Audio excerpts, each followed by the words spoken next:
Welcome to my channel. కొత్తగా ఇల్లు కట్టుకునే ముందు తెలుసుకోవాల్సిన 10 విషయాలు. కొత్తగా ఇల్లు కట్టుకునే ముందు ఈ 10 విషయాలు తప్పకుండా తెలుసుకోవాలి.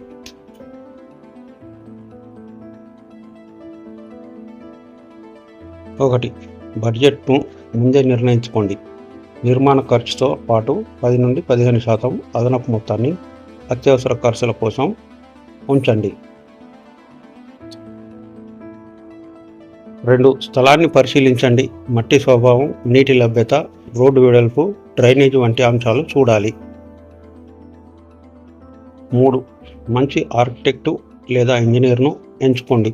మీ అవసరాలకు సరిపోయే ప్లాను తయారు చేయించండి. 4, భవిష్యత్తు అవసరాలను ఆలోచించండి. పిల్లలు, వృద్ధులు, పార్కింగ్, అదనపు గది వంటి అవసరాలను ముందే పరిగణించండి. 5, వెంటిలేషను మరియు సహజ వెలుతురు. ప్రతి గదికి తగిన కిటికీలు, గాలి మరియు సూర్యకాంతి వచ్చేలా ప్లాన్ చేయండి. 6, వాటర్ ప్రూఫింగ్పై శ్రద్ధ పెట్టండి. బాత్రూంలు, టెర్రస్, కిచెను ప్రాంతాల్లో నాణ్యమైన వాటర్ ప్రూఫింగ్ చేయాలి. 7, ఎలక్ట్రికల్ అండ్ ప్లంబింగ్ ప్లాన్ ముందే చేయండి. భవిష్యత్తులో ఏసీ, సౌర విద్యుత్తు, గీజరు, సీసీటీవీ వంటి వాటికి అవసరమైన పాయింట్లు ఏర్పాటు చేయండి. 8, నాణ్యమైన మెటీరియల్ను ఎంచుకోండి. సిమెంటు, స్టీలు, ఇటుకలు, ఇసుక తదితరాల్లో నాణ్యత విషయంలో రాజీపడకండి.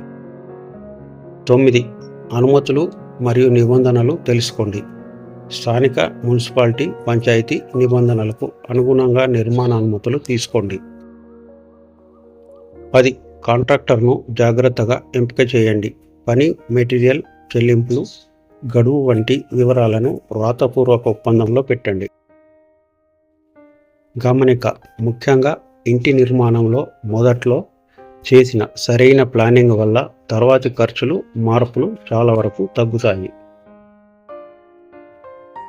కొత్తగా ఇల్లు కట్టుకునే ముందు తెలుసుకోవాల్సిన 10 సాధారణ మోసాలు. 1, తక్కువ ధర చెప్పి తర్వాత బిల్లు పెంచడం. మొదట తక్కువ కోట్ ఇచ్చి మధ్యలో అదనపు ఛార్జీలు అడగడం. 2, నాసిరకం మెటీరియల్ వాడడం. మంచి బ్రాండ్ పేరుతో తక్కువ నాణ్యత గల సిమెంటు, స్టీలు, ఇటుకలు వాడడం. 3, స్టీల్ పరిమాణం తగ్గించడం. ఇంజనీర్ సూచించిన దానికంటే తక్కువ స్టీల్ ఉపయోగించడం. 4, సిమెంట్లో నాణ్యత తగ్గించడం. సరైన మిక్స్ రేషియో పాటించకుండా నిర్మాణం చేయడం. 5, కొలతల్లో మోసం.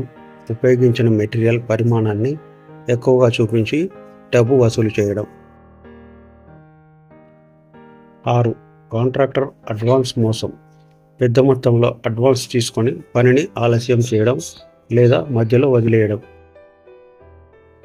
7, బ్రాండ్ మార్చడం. మీరు ఎంపిక చేసిన బ్రాండ్కు బదులుగా చౌకైన ఇతర బ్రాండ్ మెటీరియల్ను ఉపయోగించడం.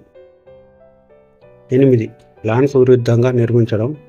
ఇంజనీర్ డ్రాయింగ్లో ఉన్న కొలతలు, నిర్మాణ వివరాలు పాటించకపోవడం. 9, వాటర్ ప్రూఫింగ్ పేరుతో మోసం. నాణ్యత లేని పని చేసి పూర్తి వాటర్ ప్రూఫింగ్ చేశామని చెప్పడం. 10, ఫైనల్ బిల్లులో దాచిన ఛార్జీలు వ్రాతపూర్వకంగా ముందే అంగీకరించని అనేక ఖర్చులను చివరిలో బిల్లులో చేర్చడం. Note: golden rule. మాట మీద కాదు, ప్రతి పని, మెటీరియల్, రేటు, కొలత, చెల్లింపును వ్రాతపూర్వకంగా ఉంది. కార్పెంటర్స్ చేసే మోసాలు.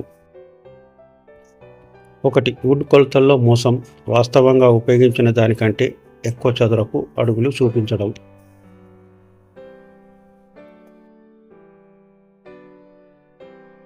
2, నాణ్యతలో మోసం.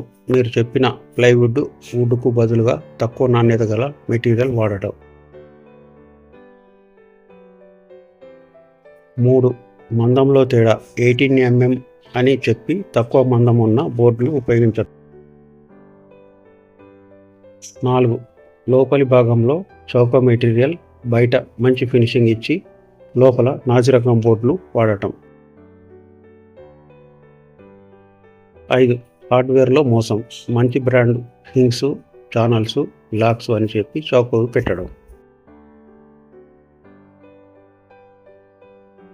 6. అదనపు మెటీరియల్ పేరుతో బిల్లులు పెంచడం. అవసరమైన దానికంటే ఎక్కువ షీట్లు, ఫిట్టింగ్స్ చూపించడం.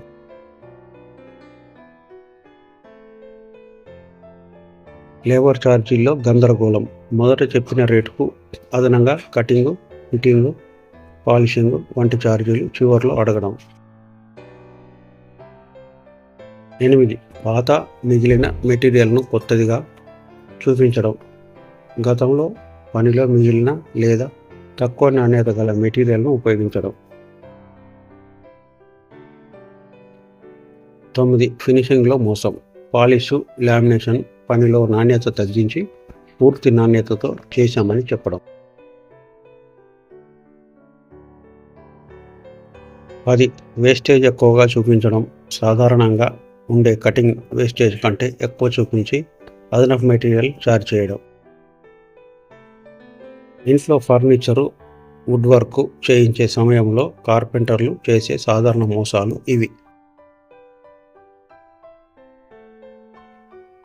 పని ప్రారంభించే ముందు మెటీరియల్ బ్రాండు, మందము, రేటు, కొలతలు రాతపూర్వకంగా తీసుకోండి.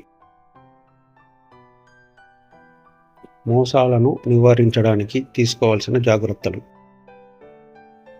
ప్రతి గదికి వేర్వేరు కొలతల షీటు తయారు చేయించండి. ప్లైవుడ్ మరియు హార్డ్వేర్ బిల్లులు మరియు ప్యాకెట్లను చూడండి. పెద్ద మొత్తాన్ని ముందుగా ఇవ్వకుండా దశల వారీగా చెల్లించండి. చివరి చెల్లింపుకు ముందు కొలతలు, హార్డ్వేర్, ఫినిషింగ్ తనిఖీ చేయండి.